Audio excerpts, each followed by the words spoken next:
Uneven lighting is very common, even in brand new microscopes, and can be due to two main factors: a misaligned microscope lamp or artifacts in the system's optical path. Prior to any image analysis, we must ensure that illumination is perfectly uniform.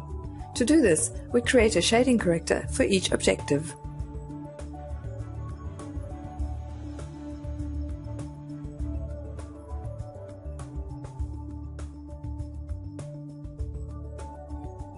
Too much light from the light source can make gray levels disappear completely.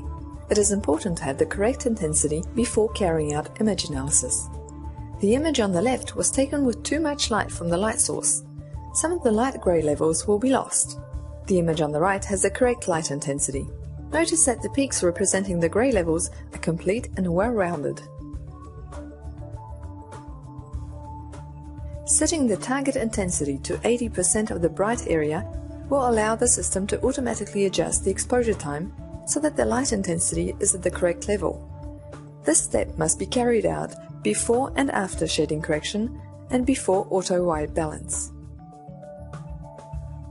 Color cameras need an additional correction prior to image analysis.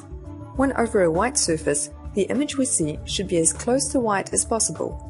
Often there is a slight yellow, green, blue or pink tint to the image before applying an auto-white balance. Here are the steps to optimize image quality. First, activate auto exposure. Next, activate auto white balance if you have a color camera. Next, activate auto exposure a second time. Then create a shading corrector. And finally, activate auto exposure a third time. Once you have done this for each objective, the system is optimized and ready for use with your samples. You won't need to repeat these steps every time you use the system. Here are the steps for optimizing your image in the software. First, make sure you're in focus. Next, go to a white or mirror surface. You can use the Clemex micrometer for this. Next, open Video Input Parameters.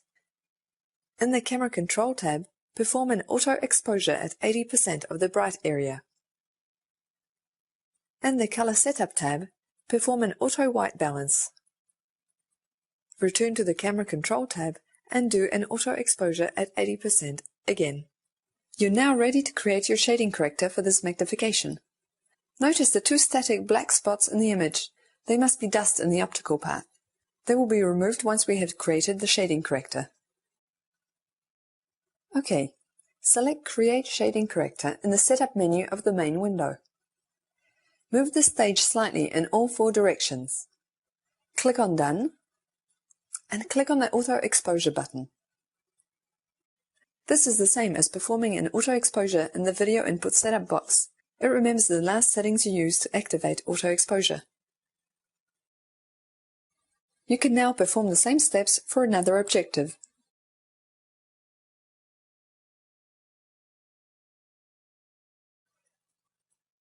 Go to a white area, open Video Input Parameters.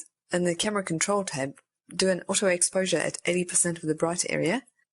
In the Color Setup tab, perform an auto white balance.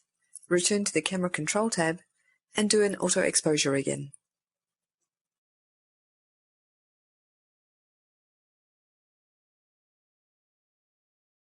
Select Create Shading Corrector in the Setup menu of the main window. Move the stage slightly in all four directions.